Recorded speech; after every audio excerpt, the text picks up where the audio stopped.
Hi Kidix, na-judge ka na rin ba base sa mga pinopost mo sa social media sites mo?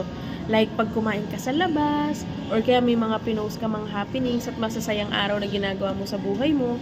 Kasi recently medyo na-bothered ako, meron kasing mga tao na pumupuna na kain naman kayo ng kain sa labas. Nagluluto pa ba kayo sa bahay? Baka naman sitting pretty na lang sila sa bahay.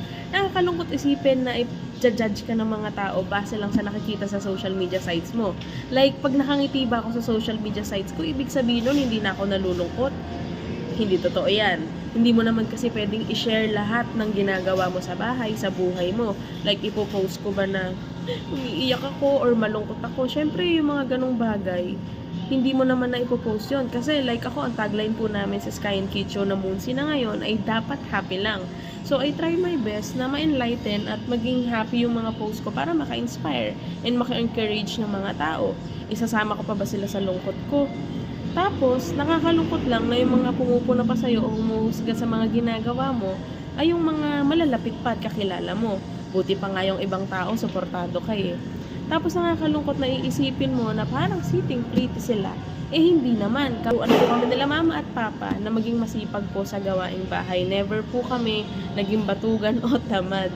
Sa totoo lang, yung iba judge din kami ni Ate Sky o ni Ate Oriet na parang gumagawa ba sa bahay yan? Ay, opo. Ako po, pagkagising ko palang kaldero na agad ang hawak ko. Magsasaing na ako, maglilinis na ako, magluluto na ako. Hindi pa nga yata ako nakakapaghila mo. So, unahin ko muna yung pagluluto at pag-aasikaso kay na mama at sa dalawang bata na inalagaan ko na rin. Kung mapapansin nyo, inaalagaan ko yung dalawang bata. Akala pa nga nung iba, anak ko.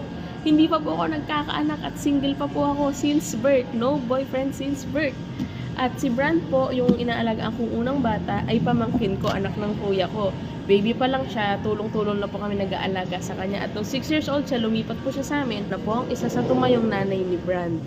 Na to the point na ako po naghahatid sundo sa kanya, ako nagluluto ng mga baon niya, inaalagaan ko siya, halos lahat ng school activities niya, ako po ang kasama. At kapag nagkakasakit siya, or na-hospital, kami po nila mamang nag-aalaga sa kanya. Tapos yung isang bata naman, na kasama namin, si Gilbert, kapatid ko po yun sa tatay at dinicide ko na ampunin na siya nung 7 years old siya kasi naawa po ako sa kalagayan ng bata doon sa kanila. Kaya kupat inampun ko po siya dahil kapatid ko naman po siya, minahal ko po ang mga bata ng super duper at sila po magkapatunay na talaga naman yung pagmamahal namin sa kanila nila mama, nila ate ay solid.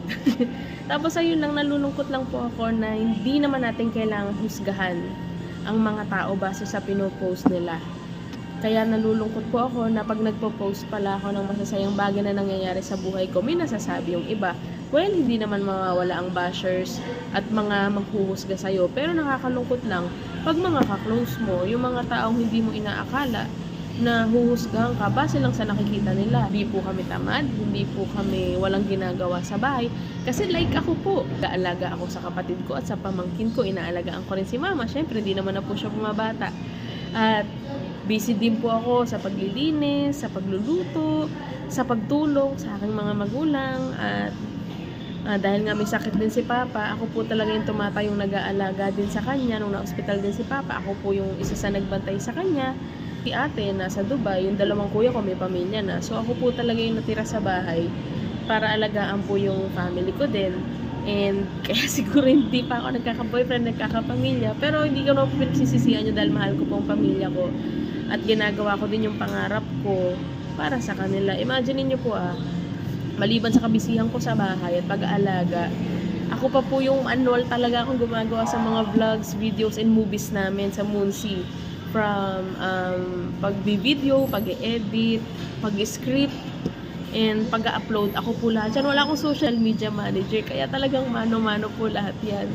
Kaya sana hindi na po kami nahuhusgahan, kami nila mama, ako, na kung ano po yung pinopost namin, yun lang yung ginagawa namin. Kasi masyado pong mahaba ang oras para ma-video mo lahat ng mga ginagawa mo. Kaya sa mga tao pong nahuhusga at akala ganito, ganyan, huwag po kayo manghusga kasi kami hindi naman kami nahuhusga. Hindi naman po natin kasama ang bawat isa 24/7. At ayun lang, I hope na wala na pong humuhusga at nalinawan yung mga taong humuhusga. Magpakabisi po tayo sa mga buhay-buhay natin at spread love, be positive, and be happy. Tandaan nyo, dapat happy lang and trust God, love God, believe in God, have faith, and do not judge anyone. Love your enemies as well. And love your neighbors. Yun lang. Bye for now!